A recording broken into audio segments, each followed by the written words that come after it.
Can you believe it? Tonight, Boeing is investigating another mid-air incident involving one of its planes.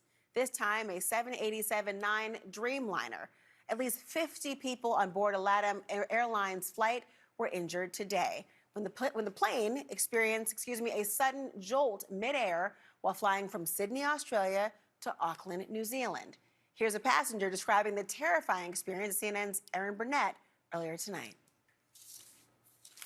Had the effect of it coming like a roller coaster and then started to point down.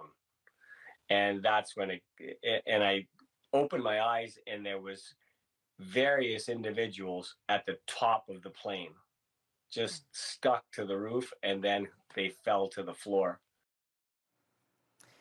The airline calling it a technical event. Well, joining me now, CNN safety analyst and former FAA safety inspector, David Susi. David, thank you so much for being here. I mean, look, I fly a lot. Many people do. This is terrifying to think about the frequency in which we're hearing about these incidents. What do you know about this one that passengers are describing as a terrifying drop? Well, I'll tell you, it's very vague what they're saying. There was a technical event. Well, that ranges from anything to anything. So we don't have a whole lot of information yet. But what was described just then is a mid-air turbulence, or possible that there was some mechanical movement of the controls. Who was in control? We don't know. I don't know if it was from weather or whether it was anything else. But had it been a mechanical failure, they would have called it a mechanical failure and they would have turned around and gone back, or they would have gone to a maintenance base. But that's not what they did. They said it was a technical event. So I just wish we had more information right now as to what happened here. How do we get more? Would the plane's black boxes, for example, reveal something to us? Well, they might, but because of where it was, it's not in the United States right now. So I'm going to reach out to Boeing again. I know Boeing's investigating this as well, but we'll have to see what happened. It was not what's considered an accident. It was an incident. So therefore, the NTSB, the FAA, is not necessarily going to investigate it, although there were injuries. So because there were injuries, the FAA certainly will look into what happened here and give us a report back. But I wouldn't expect that within maybe a week or so. Wow. I mean, listen, this is part of a string of safety problems for Boeing, and it continues.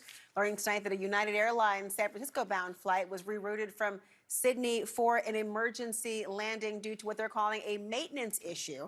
That means back-to-back scares last week involving a Boeing flight, a tire falling off a flight after takeoff, an engine catching fire mid-flight.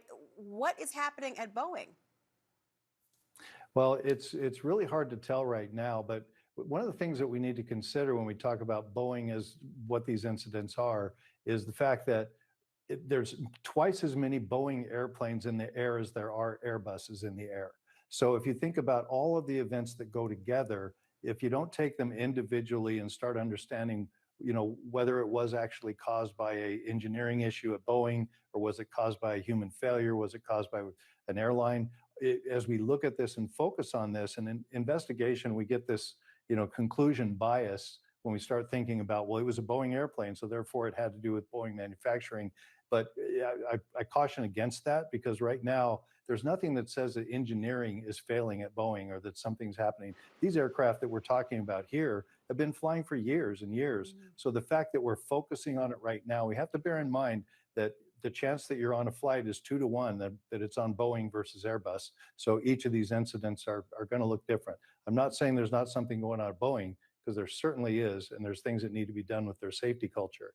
But we just have to be cautious about how we track those directly to Boeing at this point. A really important point, and I'm sure that alleviates some of the stress for people who are flying. But I got to tell you, when you think about and start worrying about not only when your flight's taking off, but what kind of aircraft you're going to be on, and thinking about all these different reports, it's scary for a lot of people. David Susi, thank you so much.